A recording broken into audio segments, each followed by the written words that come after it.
जय हिंद साथियों।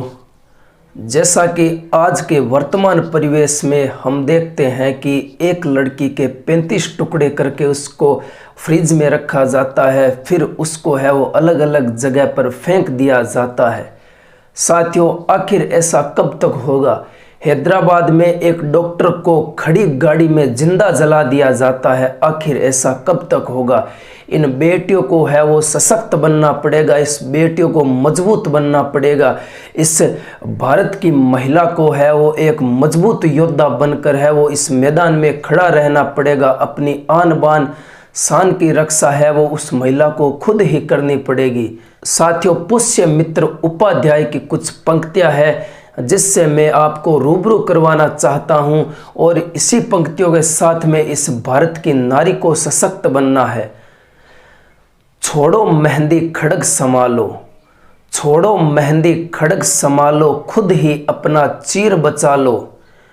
द्यूत बिछाए बैठा शकुनी, मस्तक सब बिक जाएंगे।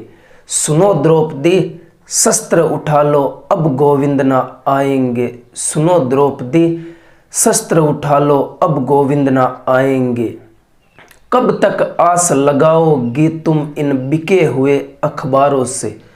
कब तक आस लगाओगी तुम इन बिके हुए अखबारों से?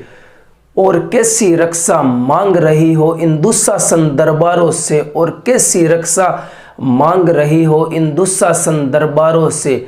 स्वयं जो लज्जाहीन पड़े हैं, खुद जो लज्जाहीन पड़े हैं, वो क्या लाज बचाएंगे तुम्हारी?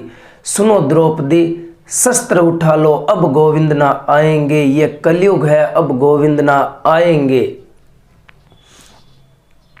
कल तक केवल अंधा राजा, अब गूंगा बहरा भी है। होठ सी दिए हैं जनता के, पर कानों पर अब भी पहरा है। तुम ही बताओ द्रौपदी, ये आंसू तुम्हारे किसको क्या समझाएंगे?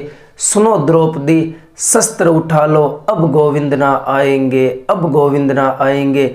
बड़ी ही अच्छी लाइनें वर्तमान परिवेश को ध्यान में रखकर पुष्य मित्र उपाध्याय ने इन्हीं लाइनों को लिखा है, और इन्हीं लाइनों से मैं आपको वर्तमान के साथ में जोड़ता हूं।